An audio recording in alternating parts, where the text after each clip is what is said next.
Oh boy, can't get much worse than this learning title, can it? It has the worst reviews by the National Gaming Board Association for the Super Nintendo in the United States for being too challenging. 3 lives and you're out. You're basically a nerdy kid that's you on the front with the glasses. Oh dear.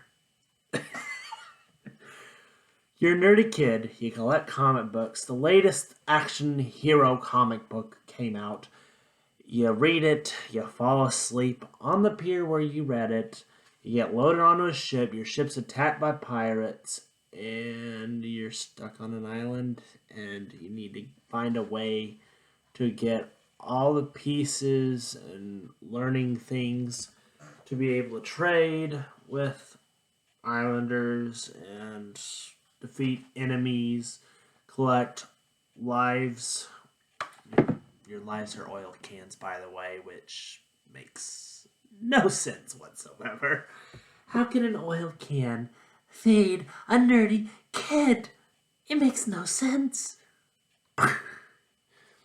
But at least it's not as bad as, say, Math Blaster, which is blatantly a learning title, not unlike this. This is a learning title through puzzles, practice, and error. And to this day, I recommend if you get this and try it, don't resell it, pitch it. Because why? It's not worth the aggravation. I have played this for 5 hours nonstop and only gotten past the first level of 5 levels. It is absurdly difficult. And each level only has one section. So you have a beach section, a tree section where you're swinging from vines, a village section where you're finding out information, a pirate hide and seek section, a plane escape section where you have to fly a plane, which uses the Mode 3 graphics pretty darn well, except for I've never gotten that far. But either way, it's a fun time, if not a little aggravating at sometimes. Also, I would recommend, if you don't have a manual for this, get the manual first. So, like, if you've got the game and it doesn't come with the manual, get the manual before you actually play the game. It helps tremendously. I do not know how many times I died unnecessarily because I was learning the game controls while a tortoise bumps into my character, instantly killing him. Like, that is the full purpose of the game.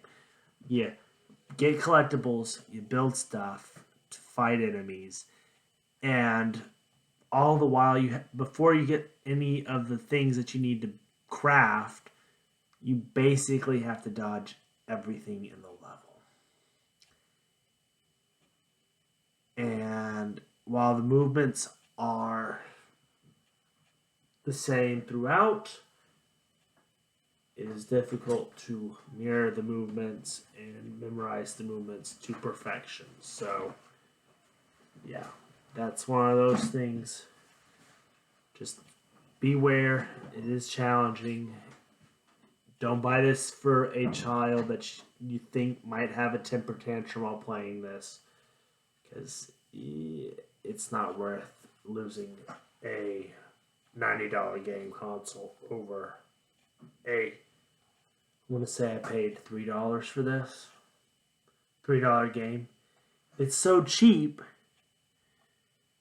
that it has never been. It looks like it's never been played. Yeah, it's so cheap, it's never been played. Look, they bought it, but it doesn't have any of the damage that would come with putting it in the console, bringing it out, and all that sort of stuff. This is almost a pretty much brand new, spanking new game. The only way that you can tell that it's not brand spanking new is it's got some spots on the outside that just need a little bit of cleaning up. Then it would look good as new. But hey, I don't blame them. Anyways, please like, comment, subscribe, and I will see you in the next video.